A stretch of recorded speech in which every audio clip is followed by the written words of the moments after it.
చెప్పకుండా ఎందుకు వెళ్ళావు? చెప్పే కదా వెళ్ళింది, మళ్ళీ అడుగుతావేంటి? నాకు చెప్పే వెళ్ళావా? నిజంగానా? పిలిపించారు. Balloon balloon balloon balloon balloon balloon balloon balloon balloon. ఆగండి, నాకు పెళ్లి చేసి వెళ్ళండి. ఆ పెళ్లి లేదు తెలవయా? ఇప్పుడే ఇక్కడే నాకు పెళ్లి చేసి వెళ్ళాలి మీరు. అంటే పెళ్లి కూతురు లేకుండా పెళ్లి ఎలా జరుగుతుందంటే? పెళ్లి కూతురు ఎందుకు లేదా? అది అక్కడే ఉంది పెళ్లి కూతురు. అర్జెంటుగా అమ్మాయితో నాకు పెళ్లి చేసేది. ఆడు పిచ్చోడమ్మా, మీరు బేగ ఇక్కడి నుంచి వెళ్ళిపోండి. వెళ్ళండి, తొందరగా మంత్రాలు చదవండి. డబ్బులు ఇవ్వకుండా తీసుకొచ్చావు. పెళ్లికి ఇస్తాయి. ఓం నమ శివాయ. బొమ్మ తుపాకియా? అన్నయ్య పంచి తెలిసిపోయింది అన్నయ్య. వాడు దరిద్రుడా, తుపాకి తీసి భయపడతావేట్రా? ప్రతిదానికి భయం. నువ్వు వెళ్ళి శుభ్రంగా స్నానం చేసిరా. అలాగే పోతులు గారు, బొమ్మ తుపాకి పిలకే లేచింది. నిజం తుపాకి అయితే ఏం లేచుండేదో? శాంతి లేచుండేది. బాగా చెప్పావు. ఈసారి నిజం తుపాకి దొరకపోతుందా? నా పెళ్లి మీరు చేయకపోతారా? చూస్తా. ఏమిటేమిటి? పెళ్లికి మాత్రం హిందూ మతం కాదా? ఆపరాని డోలు, ఆపరాని సన్నాయి, ఆపో. ఏమిటి శర్మ గారు? ఏమిటేమిటండి? పిల్ల నాన్ హిందూట. నేను హిందూకి నాన్ హిందూకి మంత్రాలు చదివి పెళ్లి చేస్తే మతం ఊరుకోదు, గోష్పాదం మీద కొడుతుంది. ఉభయులు అంగీకరించి పెళ్లి చేసుకుంటే మీకు అభ్యంతరం ఏమిటండి? అలేవారండి, ఈ చుట్టుపక్కల ఊళ్ళలో వేదం ఒక్క స్పెల్లింగ్ మిస్టేక్ లేకుండా చదవగలిగిన విధమని నేను ఒక్కడే. ఆఖరికి నా తమ్ముడు వేదం కూడా చదవలేడు. అలాంటిది నేను ఒక నాన్ హిందూకి వివాహం చేస్తే రేపు మళ్ళీ నన్ను హిందువులు పిలవద్దండి. చూడండి శర్మ గారు, హిందువు చనిపోతే శ్మశానానికి తీసుకెళ్తారు, ముసల్మాన్ చనిపోతే ఖబరస్థానికి తీసుకెళ్తారు, క్రిస్టియన్ పోతే గ్రేవ్ యార్డ్కి తీసుకెళ్తారు. చనిపోయిన తర్వాత మనం చేరే చోటును బట్టి గుర్తించే మతం గురించి ప్రతిగుండగా కొట్టుకోవడం మంచిది కాదు. కూర్చోండి. కూర్చోను. వెరీ సారీ, నేను కూర్చోనండి. పెళ్లికి 10 మంది పెద్దల్ని తమాషాకు పిలుస్తారండి. సాక్ష్యం కోసం పిలుస్తారు, విట్నెస్. మీ అజ్ఞానానికి నవ్వాలో ఏడవాలో అర్థం కావటం లేదు. పెళ్లికి 10 మందిని పిలిచేది భవిష్యత్తులో తీసుకోబోయే విడాకుల సాక్ష్యం కోసం కాదండి. ఆ 10 మందిలో ఒక్క పవిత్రహస్తమైన మంచి మనసుతో దీవిస్తే వాళ్ళ కాపురం 100 ఏళ్లు హాయిగా ఉంటుందని. ఓకే, ఒప్పుకుంటాను. యాక్సెప్టెడ్. నాది బ్యాడ్ హస్తం. నేను మంత్రాలు చదవను, ఆశీర్వదించను. మరి పెళ్లి ఎలా జరుగుతుందని అడుగుతున్నాను. నేను జరిపిస్తాను. ఏమిటండి జరిపించేది? పెళ్ళంటే ఏమిటనుకున్నారు? చేను తున్నటం అనుకున్నారా? మీరు చెప్పండి, పెళ్ళంటే ఏమిటో? పెళ్ళంటే 3 ముళ్ళు, 7 స్టెప్స్, తాళిపట్టు, పసుపు తాడును. ఆ పసుపు తాడు సంస్కృతి ఎక్కడి నుంచి వచ్చింది? ఏమిటండి? ఏమిటి 10 మంది నన్ను ప్రశ్నిస్తారు? అది మన హిందూస్ కనిపెట్టారు. That's our invention. పొరపాటు. మాతృస్వామ్య వ్యవస్థ నుంచి పితృస్వామ్య వ్యవస్థకి సమాజం మారినప్పుడు స్త్రీ కంటే తను బలవంతుణ్ణి అని తెలుసుకున్నాడు మగవాడు. అలా తెలుసుకున్న వాళ్ళలో ఒక తెలివిగల మగవాడు ఉమ్మడిగా వాడుకునే పశువులో నుంచి ఒక ఆవు మెడకు పలుపు తాడు కట్టి తన ఇంట్లో కట్టేసుకుని పాలు తనే పిండుకోవడం మొదలుపెట్టాడు. అది చూసిన మరో మేధావి మగవాడు ఉమ్మడిగా ఉన్న ఆడవాళ్లలోంచి తనకు నచ్చిన ఆడదాని మెడలో పలుపు తాడు బిగించి తన ఇంట్లో ఉంచుకున్నాడు. నాగరికత పెరిగిన కొద్దీ తాడు కొలత తగ్గిందే కానీ పలుపు తాడు అలాగే మిగిలిపోయింది. అదే పసుపు తాడైంది.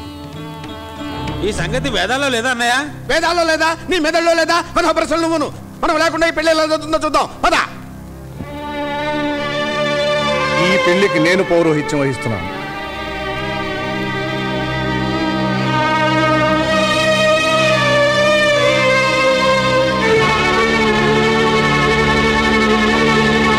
భజంత్రీలు. ఓం ధ్రువంతే రాజా వరుణో ధ్రువం దేవో బృహస్పతి ధ్రువంత ఇంద్రశ్చాగ్నిశ్చ రాష్ట్రం ధారయతాం ధ్రువం మాంగళ్యం తంతునానేన మమ జీవన హేతునా కంఠే బధ్నామి శుభగే త్వం జీవ శరదం శతం.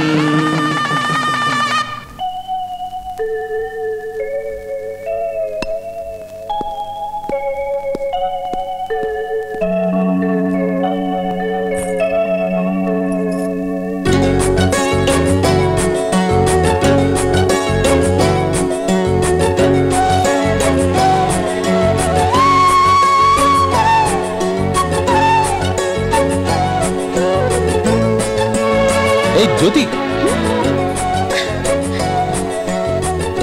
జ్యోతి, వాట్ ఈస్ దిస్? ఏంటిది? అన్నం తింటున్నా. అది ఎంగిలి పళ్ళెం. తెలుసు. వాట్? నానమ్మా నానమ్మా నానమ్మా చూడు, నేను తిన్న పళ్ళలో తింటుంది. తిండి ఎంగిలి కంచెంలో అన్నం తింటే 7 జన్మలు కలిసి ఉంటారు. నువ్వు అమెరికాలో పుట్టావుగా, నీకేం తెలియదులే. చూడు, ఇండియాలో చాలా మంది ఆడవాళ్ళు మొగుడు తిని వెళ్ళిన కంచెంలోనే తింటారా. అబ్బా, నేను దానికి మొగుడు కాదుగా. కాబోతున్నావుగా. ఎవరు చెప్పారు? అదేమిట్రా, మొన్న ముహూర్తం. నానమ్మా, రాగానే నీ మనసు బాధ పెట్టడం దేనికని నేను చెప్పలేదు. నాకు ఇప్పుడే పెళ్లి చేసుకోవడం ఇష్టం లేదు. ఎందుకని? అసలు నీకు తాతయ్యకి పెళ్లి ఎలా అయింది? ఏముంది, ఒకరోజు మీ తాత నన్ను గుళ్ళో చూశారట. ఆ తర్వాత 3 ఏళ్లు నా వెంటబడ్డారు, 3 ముళ్ళు వేశారు. ఆ రోజులోనే మీ పెళ్లికి 3 ఏళ్లు పడితే నేను నా పెళ్లికి 3 రోజులకే కొట్టాలా? పోనీ ఎప్పటిదాకా ఆగమంటావురా? నేను నాకు కాబోయే భార్యని ప్రేమించేదాకా. ఒరే, పెళ్లి చేసుకుని ప్రేమించచ్చుగా. పిచ్చి నానమ్మా, పెళ్లి చేసుకుంటే పిల్లలు పుడతారు గాని ప్రేమ పుట్టదు. ఒరే, ఈ కప్పదాటి వ్యవహారం నాకొద్దు. అసలు నువ్వెవరినైనా ప్రేమించావా?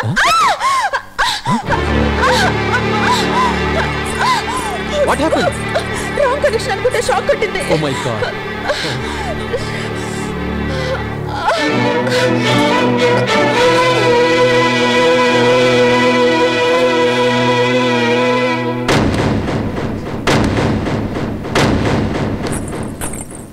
ఏంటి జతమా, బావ దగ్గర ఉండకుండా బండెక్కి కూకున్నావు? బావ రాగానే నన్ను చూసి మనస్ఫూర్తిగా నిన్ను ప్రేమించాను జ్యోతి అంటాడన్నావుగా, మరి అనలేదే. మనసు పడ్డానికి మనవాడ్డానికి మధ్య చాలా టెప్పులున్నాయి జ్యోతమా. బావ కోసం ఎన్ని స్టెప్పులైనా భరిస్తానే, కానీ ఇంట్లో ఒకటి వచ్చిందిగా, అది నాకు పోటీ అవుతుందంటావా? ఏయ్ ఎత్తండి. చూడు జ్యోతమ్మా, ఇది కోదండం గారి కోడలిది, అదేమో సుబ్బారాయుడు గారి కూతురుది, అది సర్పంచ్ గారి మనోరాలది. ఈ 3ఇంట్లో ఏది బాగుందమ్మా? మధ్య జాకెట్ బాగుంది. చూసారా, 3 రైకులు ఉండబట్టే మధ్యలోది బాగుంది అన్నారు. అది ఇది లేకుండా మధ్యలోది మాత్రమే ఉందనుకో, మరి అప్పుడు? అర్థమైంది, మధ్యలో వచ్చిన దాన్ని మధ్యలోనే పంపేయాలి.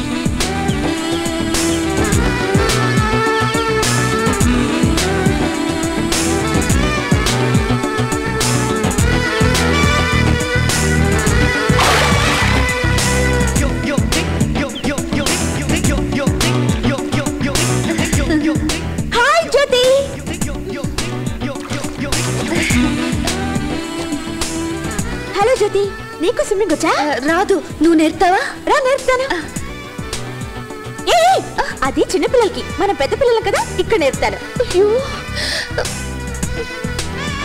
వెళ్ళగా.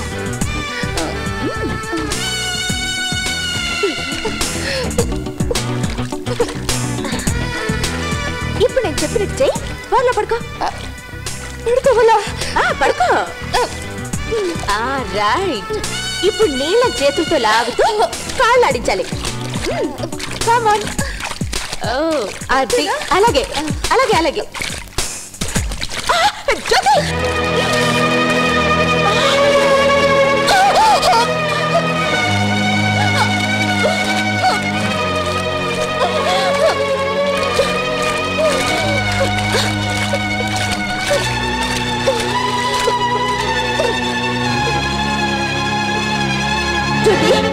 జ్యోతి,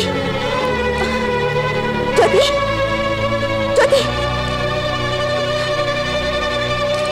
జ్యోతి, జ్యోతి.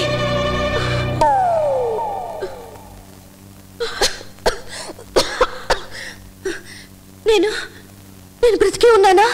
ఈ నీళ్ళని నువ్వే కక్కావు. నువ్వు నాకు పునర్జన్మనిచ్చావక్క. నేను నీకంటే చిన్నదాన్ని అనుకుంటా. వయసులో ఎవరు పెద్దయితేనే దయలో నువ్వు నాకంటే చాలా పెద్దదాన్ని అనిపించుకున్నావు. నీ రుణం నేను తీర్చుకుంటాను స్వాతి. నోను, ఇప్పుడు నేనేం గొప్ప పని చేశానని? లేదు స్వాతి, నీకు నన్ను సాయపడిని. మా ఇంటికి మీ ఆఫీస్ చాలా దూరం కదా, అక్కడి నుంచి రోజు ఎలా వస్తావు చెప్పు. అందుకని మీ ఆఫీస్ పక్కనే మా ఫ్రెండ్ ఇల్లుంది, దాన్ని నేను అద్దెకి తీసుకుంటాను. నువ్వు అక్కడ ఉండు స్వాతి, నీకు ఈజీగా ఉంటుంది. నా సిస్టర్ లాంటి దానివి, ఒప్పుకోవా? నన్ను ఇప్పుడు నువ్వేమని పిలిచావు?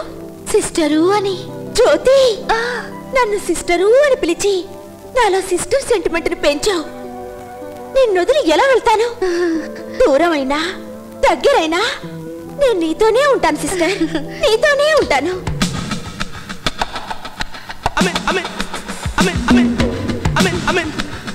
మాట్లాడవే.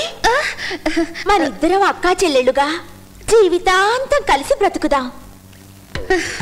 బతుకుదాం పదా.